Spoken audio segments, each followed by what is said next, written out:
A paz do Senhor Jesus Cristo, o Filho de Deus, que é o próprio Deus vestido de carne, o Criador dos céus e da terra, que hoje é o Espírito Santo e está em todo lugar e está dentro de você se você já creu e recebeu Ele.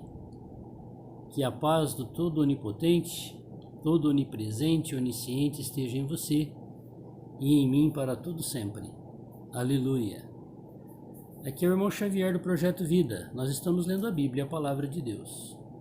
Hoje nós vamos ler Jonas capítulo 4.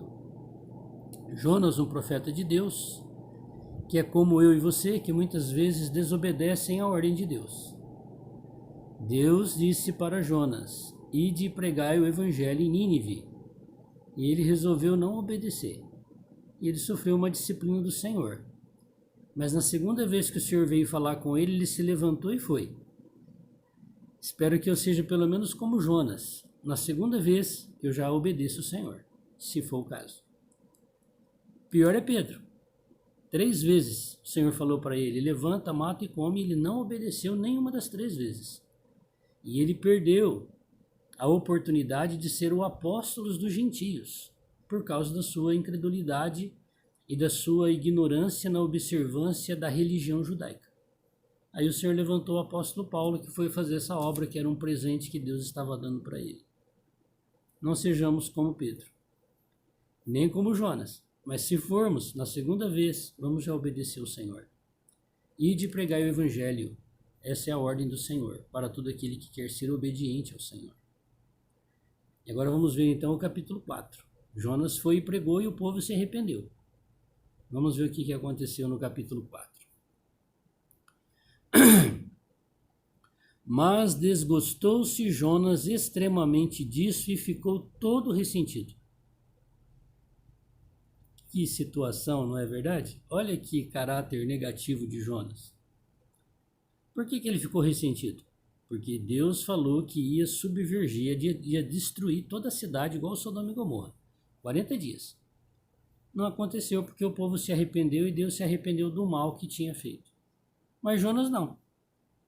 Jonas queria que Deus eliminasse aquela cidade, porque ele estava achando que a sua palavra então ia cair no descaso.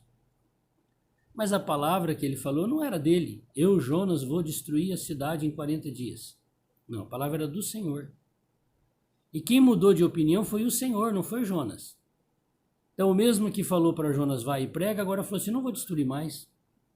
E o que Jonas deveria fazer? Louvado seja o nome do Senhor. Eu não estou aqui para destruir a cidade, eu sou só um emissário do Senhor. Mas hoje há muitas situações dessa, né? Se você não concordar com os religiosos, eles ficam ressentidos e até te amaldiçoam. Até te expulsam do meio deles, se você não estiver fazendo a vontade que ele determinar para você. Ou você segue o sistema religioso e os seus líderes, ou você é expulso. Ficam ressentidos com você se você começar a falar a palavra de Deus. E dizer para as pessoas que a religião não é a igreja e que aquelas pessoas não são os líderes da igreja. Quem é o líder da igreja? O capitão é Cristo, que está dentro de mim e de você. Aí acontece esse ressentimento aqui.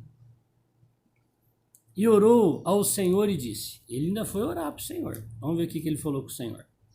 Ah, Senhor, não foi isso que eu disse, estando ainda na minha terra? Por isso me preveni fugindo para Tarsis, pois sabia que és Deus piedoso, misericordioso, longânimo e grande em bondade e que te arrepende do mal? Então Jonas estava se justificando porque ele tinha fugido da presença de Deus e não tinha ido para Nínive. Segundo ele, que ele sabia que Deus era misericordioso e depois Deus ia perdoar. Isso é porque Jonas não reconhecia a sua condição. Qual que é a sua condição? Você se julga santo e aceitável a Deus? Ou você se julga como um trapo de imundícia? Sabe o que é um trapo de imundícia no Antigo Testamento? É os absorventes íntimos das mulheres quando estão nos seus tempos de menstruação. É assim que nós somos diante do Senhor. Mas Jonas não se julgava isso. Por isso ele foi reclamar com o Senhor. Peço-te, pois, ó Senhor, tira a minha vida, porque melhor me é morrer do que viver. Eu falei uma profecia no teu nome e agora ela não vai acontecer. Então que eu morra. Que pena de Jonas, não é?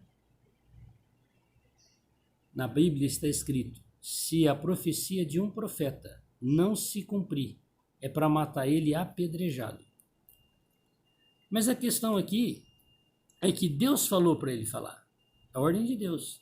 E Deus mudou de ideia. Não vou destruir mais. É a opção de Deus. Não é do profeta. Não foi o profeta que falou uma coisa que não ia acontecer. Ele falou uma coisa que ia acontecer.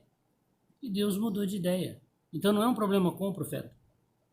Mas será que o que acontece hoje no meio do povo que acredita em Deus, que profetiza isso a teu respeito, que profetiza aquilo, eu quero perguntar para você, já te profetizaram na sua vida?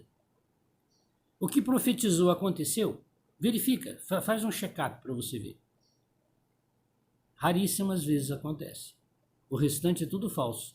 Qual é a ordem de Deus? Morrer apedrejado. Então as profecias, é melhor nós falarmos a profecia de Deus, que Deus falou na palavra dele, que se ele quiser mudar de ideia é com ele. Não nós fazermos nossas profecias particulares da nossa mente, do nosso pensamento. E disse: é razoável esse teu ressentimento, Jonas? Deus perguntando para ele: Jonas, será que teu ressentimento aí procede? Será que você não é um trapo de imundícia, não, querendo que eu mate todo mundo e deixe você vivo? Então Jonas saiu da cidade, assentou-se ao oriente da cidade, ali fez uma cabana e se assentou debaixo dela à sombra até ver o que aconteceria à cidade. Não aconteceu nada com a cidade, porque eles se arrependeram. O que aconteceu é que a cidade se purificou, se santificou, mudou de vida, mudou de atitude. Deixaram de ser sodomitas, de idólatras, e foram adorar a Deus vivo. É isso que aconteceu na cidade. Mas Jonas queria que ela fosse destruída com fogo, igual Deus tinha falado. Mas não se esqueça, nós já lemos o livro de Naum. Aqui em Jonas não foi destruído Nínive, mas ouça as mensagens de Naum para você ver. Lá Deus destruiu cabalmente Nínive. Não com fogo igual ia ser com Jonas, mas foi com água. A cidade foi soterrada, desviou-se os rios, os inimigos fizeram isso e destruiu toda a cidade. E agora, nos nossos dias, é que se descobriram onde que é a localização de Nínive, alguns metros abaixo da superfície. Então Deus é justo. Quando o povo arrepende, ele perdoa. Se o povo volta ao pecado, Deus pune de novo. E fez o Senhor Deus nascer uma aboboreira que subiu por cima de Jonas para que fizesse sombra sobre a cabeça, a fim de o livrar do seu enfado. E Jonas se alegou em extremo por causa da aboboreira. Está vendo? Deus é que faz nascer as coisas na nossa vida para ser nosso desfrute, nosso deleite, nossa sombra. Não somos nós mesmos que temos condição de fazer uma semente de aboboreira nascer e se tornar uma planta para cobrir até a nossa cabeça. Mas Deus enviou um bicho, uma formiguinha, um inseto. No dia seguinte, ao subir da alva, a qual feriu a aboboreira, e essa se secou. O bichinho cortou lá o caule da aboboreira. Secou a cabana de Jonas. E aconteceu que, aparecendo o sol, Deus mandou um vento calmoso, oriental, e o sol feriu a cabeça de Jonas. Esquentou a cabeça do Jonas. Talvez se ele fosse careca, estava queimando a careca. E ele desmaiou, desejou com toda a sua alma morrer, dizendo: melhor me é morrer do que viver. Eu estava aqui na sombra, esperando Nínive ser subvertida, não foi. E agora ainda secou a planta? Ah, não, é demais. Jó, ele fala assim: Deus deu, Deus tirou, louvado seja o nome do Senhor. Jonas é o contrário. Não sei se foi Deus que deu e agora Deus veio tirar e tirou e eu vou ficar sem nada. Jó ele é muito melhor que Jonas, né? No seu coração, no seu caráter. Então, disse Deus a Jonas. Tá vendo? É o que Deus está falando para mim e para você agora. É Deus que está falando, não é Jonas que orou. Agora Deus está respondendo. Olha o que Deus está falando. É acaso razoável que assim te enfades por causa da aboboreira? É razoável que nós vamos reclamar diante de Deus da nossa situação? Que nós perdemos algo fisicamente, que nós perdemos algo economicamente, que perdemos qualquer coisa. E vamos arrazoar diante de Deus, ou Deus ele é o Senhor que decide as coisas? E ele disse: é justo que me enfade a ponto de desejar morte? E disse o Senhor: Jonas, Jonas, você teve compaixão da boboreira, na qual não trabalhaste, você não trabalhou. Eu é que dei de presente para você. Você não fez ela crescer, foi eu que fiz a boboreira crescer. Que em uma noite nasceu e em uma noite pereceu.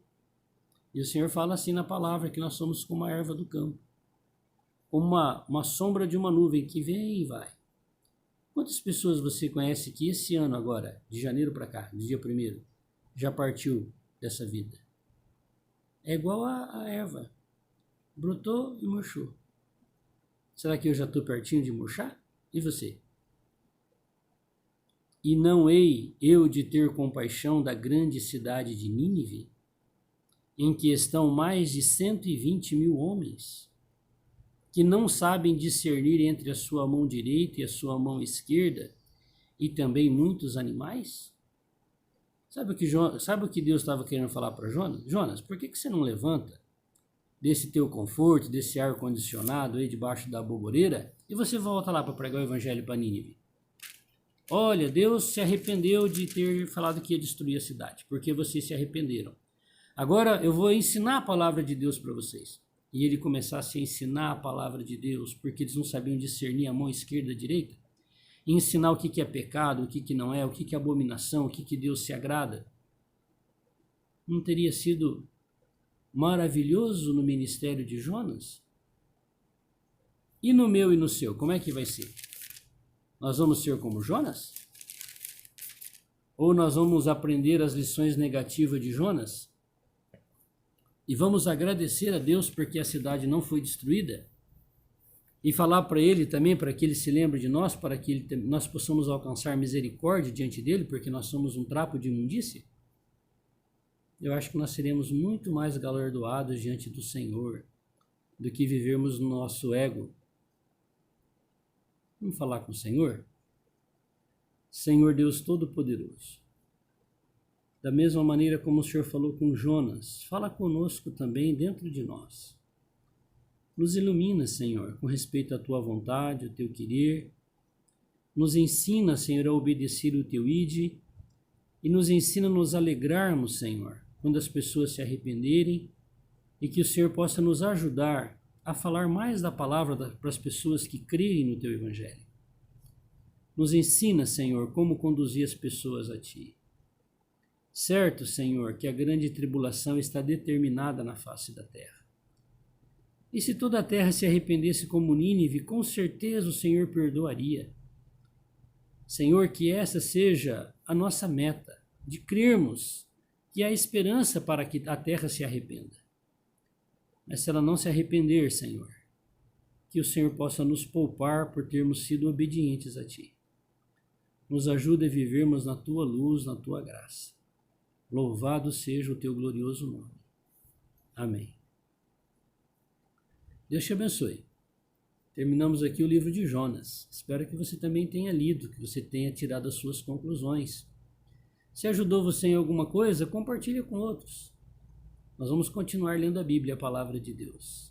Vamos ler toda a Bíblia, relê-la, e vamos ensinar aos ninivitas, a toda a terra, a palavra de Deus. Aquilo que o Senhor nos ensinar, nós vamos ensinar para os outros. Quando mais nós aprendemos, é quando nós ensinamos aquilo que sabemos. Aí nós somos aperfeiçoados no nosso saber. Deus te abençoe. Que Ele se lembre de mim.